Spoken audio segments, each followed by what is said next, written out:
Ben, c'est pas gagné parce que, d'une part, mais ça date pas d'hier, ça date pas des premières armes de Valérie Pécresse dans cette campagne interne. Ça date de nombreuses années, et je l'avais dit, j'en avais fait le diagnostic, mais j'étais pas le seul, et puis il fallait pas beaucoup de mérite.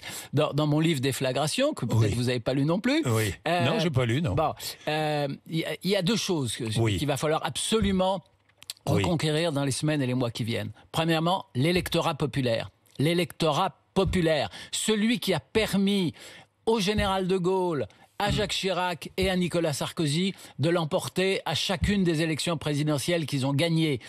Cet électorat populaire, aujourd'hui, il nous a quittés. Et un des grands défis qui attend Valérie Pécresse, mais moi je crois qu'elle est à même de le relever, sinon je ne serais pas devant votre micro, un des grands défis qui nous attend, c'est d'aller à la reconquête de cet électorat populaire. Et puis vous savez, j'ai fait la campagne de François Fillon jusqu'au Trocadéro. J'ai vu à quel point la jeunesse... La grande différence d'Éric Ciotti, quoi, qui lui est resté au Trocadéro. Non, mais moi, j'étais présent au Trocadéro comme organisateur. Après, mais bien sûr, j'avais démissionné. Et ma démission a pris effet le soir du Trocadéro, et je l'assume. Bon, mais c'est pas le sujet ce matin. J'ai été frappé dans cette campagne de 2016-2017 de voir à quel point la jeunesse nous avait quittés. Eh bien, aujourd'hui, le constat que j'ai fait, modestement, à ma place, pendant cette campagne interne des Républicains, c'est que nous avions à nouveau des jeunes militants.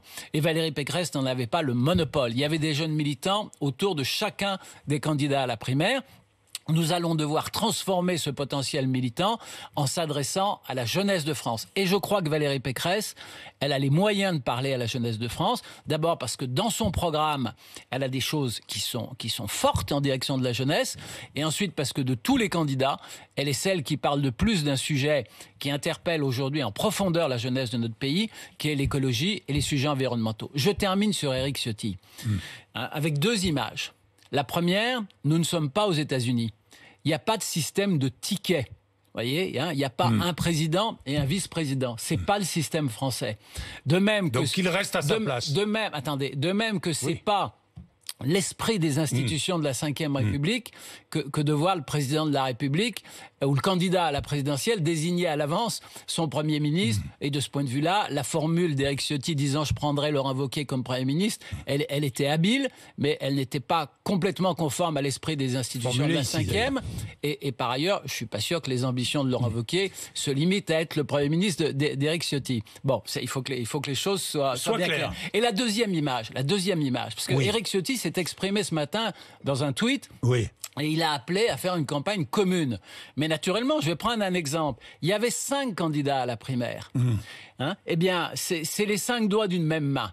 Et un de nos enjeux, un enjeu organisationnel, notamment pour moi en tant que directeur de campagne, ça va être de faire en sorte que les 4 candidats malheureux à la primaire puissent s'articuler autour de Valérie Pécresse pour qu'on fasse ensemble une belle campagne, une campagne d'équipe. C'est pas souvent arrivé, Jean-Jacques Bourdin, dans l'histoire de la droite française, la campagne d'équipe. Simplement, je rappelle, je poursuis ma métaphore sur la main, dans les 5 doigts d'une main, il y a un doigt qui s'appelle le majeur.